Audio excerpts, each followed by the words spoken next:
आज मैं हांगकांग की एक चीनी खाना बनाने वाली ड्रामा फिल्म कुक अप अ स्टॉर्म के बारे में बताने जा रहा हूँ। ये फिल्म हांगकांग के स्प्रिंग एवेन्यू में बने एक मशहूर रेस्टोरेंट द सेवेंथ के आसपास घूमती है। रेस्टोरेंट के होनहार शेफ स्काई को दक्षिणी तरह के खाने में माहिर हैं। एक टीवी होस्ट 30 साल पुराने इस रेस्टोरेंट और उसके शेफ को एक खाना बनाने वाले प्रोग्राम में दिखाता है।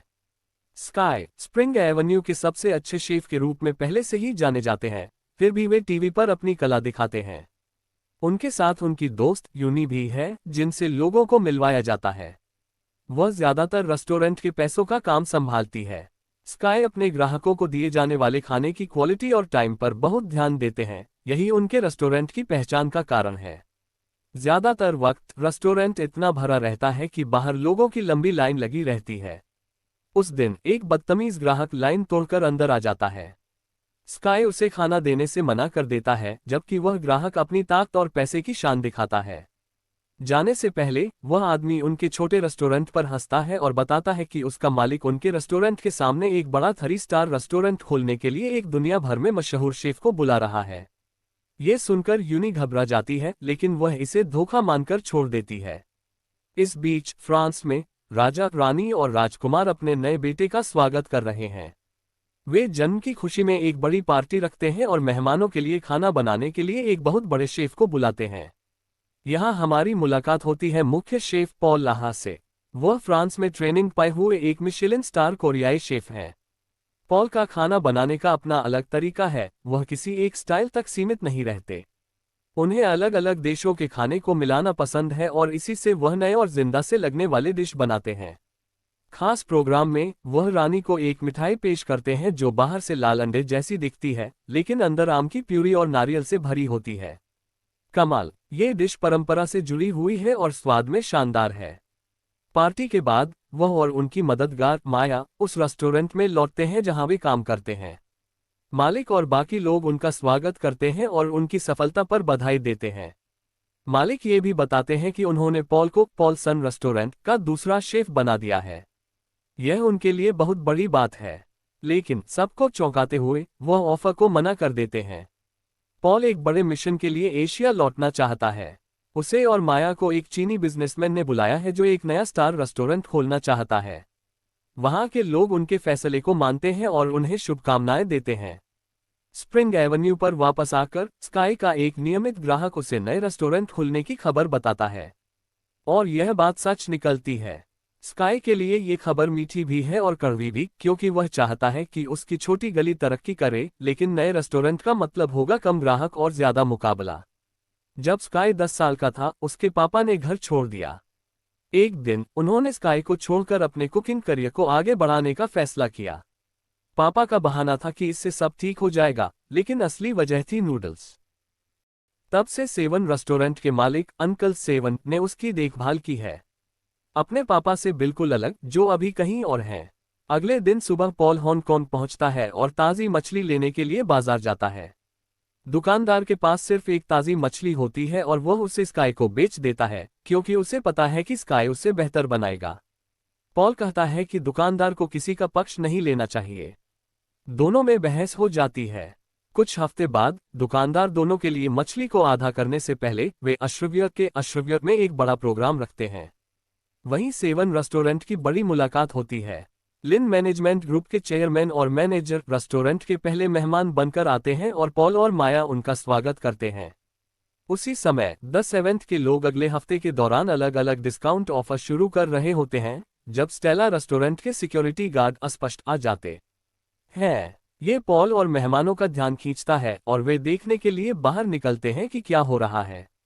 जब बहस तेज हो जाती है तो माया कहती है कि क्यों न एक कंपटीशन रखा जाए कि कौन सा कुक बेहतर है। स्काई और पॉल मार्केट में एक दूसरे को पहचानते हैं और चैलेंज मान लेते हैं। वे मछली काटने की कंपटीशन में हिस्सा लेने का फैसला करते हैं। पॉल पहले जाता है और बड़े हुनर से, सच में कुछ ही मिनटों में सारी बढ़िया मछलियां चुन लेता है। उसके बाद स्काई वही मछली लेता है और उसे 1 मिनट से भी कम समय में बराबर टुकड़ों में काट देता है। भीड़ उसके लिए तालियां बजाती है और पॉल भी हैरान रह जाता है। ली ग्रुप के चेयरमैन को रिजल्ट बताना होता है। ईमानदारी से वह कहता है कि असली रिजल्ट सिर्फ इंटरनेशनल शेफ चैंपियनशिप में ही सामने आएगा, जिसमें दोनों शेफ ने हिस्सा लिया है। वह ये भी कहता है कि वह पूरी स्प्रिंग एवेन्यू कॉलोनी को अपने कब्जे में लेने, सारी बिल्डिंग्स गिराने और उसे मॉडर्न बनाने का प्लान कर रहा है। अगर स्काई कंपटीशन जीत गया तो चेयरमैन कॉलोनी की पहचान बचाने का अपना प्लान छोड़ देगा। लेकिन अगर पॉल जीत गया तो वह पूरी कॉलोनी के भविष्य को दांव पर लगाकर अपनी योजना आगे बढ़ाएगा। स्काई ने पूरे जोश से कहा, बड़े रेस्टोरेंट में जितने कस्टमर हैं, स्काई के जूते उतने भी नहीं हैं। उसे मैकडॉनल्ड्स का उदाहरण याद आता है। और हमेशा कुछ न कुछ पसंद करने वाले लोग तो होंगे ही। लोग अपना खाना उस बड़े रेस्टोरेंट से अच्छा बनाने के लिए बदलते रहते हैं क्योंकि हमेशा ऐसे कस्टमर मिलेंगे जो उसे पसंद करेंगे। अगले दिन स्काई परेशान हो जाता है जब वह मार्केट जाता है और देखता है कि बड़े रेस्टोरेंट ने सारी अच्छी मछलियां खरीद ली हैं। सातवें रेस्टोरेंट के स्टाफ के लिए ये दिन उदास करने वाला होता है जब तक उन्हें यह नहीं पता चलता कि स्काई को कुकिंग कंपटीशन के लिए चुना गया है। सेमीफाइनल में पहुंचने के लिए वह जल्दी ही पॉल के खिलाफ भिड़ेगा। लेकिन फिर यह भी बताया जाता है कि विजेता को कंपटीशन के 2 बार के विजेता माउंटेन कंपनी के खिलाफ खेलना होगा। स्काई ये देखकर हैरान रह जाता है कि उसके पिता ने वह कामयाबी पाली है जो वह चाहता था और अब वह फाइनल में पहुंचकर उनके खिलाफ लड़ने के लिए और भी मजबूत हो जाता है।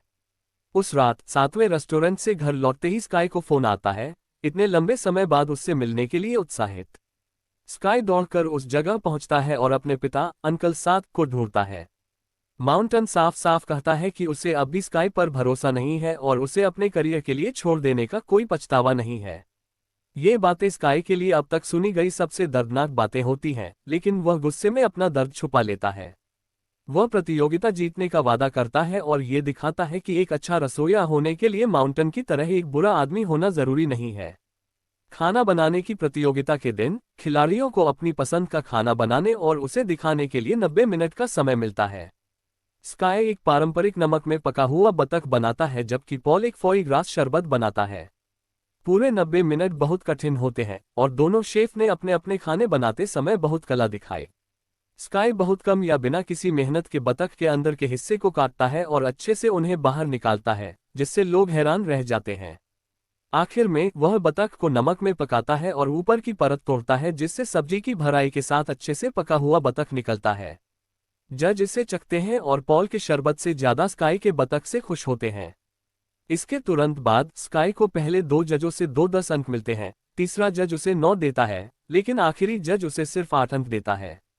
क्योंकि दोनों शेफों के अंक बराबर थे, इसलिए मुख्य जज पॉल को विजेता घोषित करने का फैसला करते हैं, क्योंकि उनके खाने की सजावट स्काई की साधारण प्लेटिंग से अच्छी थी।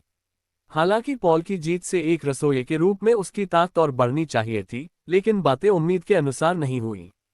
अपनी जीत का जश्न मनाते हुए मैनेजर पॉल को कहता है कि वह आखिरी राउंड में उसकी जगह माया को लाना चाहता है।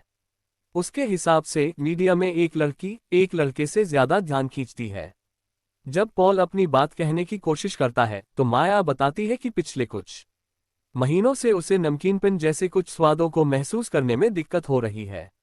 वह एक नई सोच बना रहा है और अपनी सारी रेसिपी भगवान को सौंप रहा है, जबकि सब कुछ उसके हाथ में नहीं है। माया ये भी कहती है कि वह पॉल से कभी दोस्ती नहीं करना चाहती थी और सिर्फ एक शेफ के रूप में उससे आगे बढ़ने के लिए उसने उसका साथ दिया था। धोखा और दर्द से भरा पॉल होटल से बाहर चला जाता है और फिर कभी पीछे नहीं देखता। उस रात स्काई एक बड़े मैदान के सामने नशे में पॉल से मिलता है। वे कुछ मिनटों के लिए अपनी दुश्मनी भूल जाते हैं। पुराने दिनों और मुश्किलों के बीच पॉल बताता है कि उसके पापा एक बड़े शेफ थे और उनकी चाहत थी कि पॉल भी उनके जैसा बने। स्काई उसे अपने और माउंटेन के रिश्ते के बारे में भी बताता है। बातें करने के बाद दोनों एक दूसरे के लिए सम्मान महसूस करते हैं। वे पोस्टर पर लगी माउंटेन की फोटो पर शराब की बोतलें भी फेंकते हैं और उसे बुरा भला कहते हैं। और पॉल का इलाज होने पर भी वह अब भी प्रतियोगिता छोड़ना नहीं चाहता, क्योंकि वह अपने स्टेलर होटल के प्रतिनिधि के रूप में हिस्सा नहीं ले सकता, इसलिए वह नियम तोड़कर एक निजी शेफ के रूप में उतरने का सोचता है और स्काई को भी सेमीफाइनल में आने के लिए कहता है।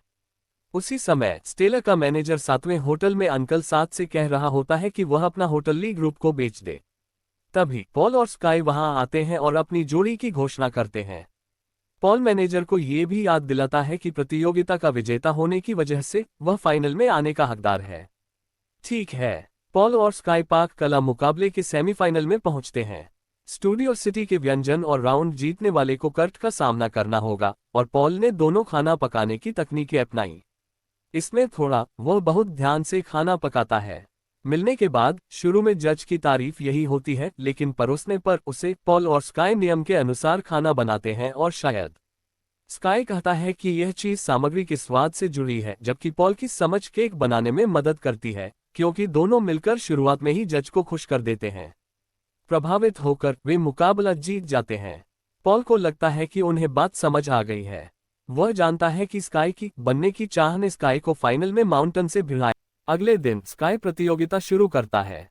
प्रतियोगिता शुरू होने से पहले पिता और पुत्र आपस में कोई बात नहीं करते। माउंटन तुरंत खाना बनाना शुरू कर देता है, लेकिन स्काई अपने ख्यालों में खो जाता है। वह याद करता है कि माउंटन ने उसे कैसे छोड़ दिया और मोहल्ले के लोग उसके लिए कितने खास हैं। ये यादें स्काई पर इतनी भारी पड़ती हैं कि वह ध्यान नहीं लगा पाता। उसे होश में लाने के लिए माउंटन अपने बेटे के चेहरे पर पानी फेंक देता है। ये करने से स्काई वापस होश में आता है और तुरंत आटा बनाने लगता है। 1 घंटे के अंत तक माउंटन एक शानदार शुगर डिस्प्ले बनाता है, जिसमें ऊपर फूल और पिघली हुई लावा जैसी सजावट होती है। इसके विपरीत स्काई का खाना थोड़ा साधारण लेकिन दिल से बना होता है। वह माउंटन जैसे नूडल्स बनाता है। यह एक तरह की सजा है जो उसने अपने बेटे को छोड़ने के लिए पाई है। जज स्काई के खाने को देखते हैं और प्रभावित होते हैं, लेकिन स्काई अपना खाना कभी जजों को नहीं देता।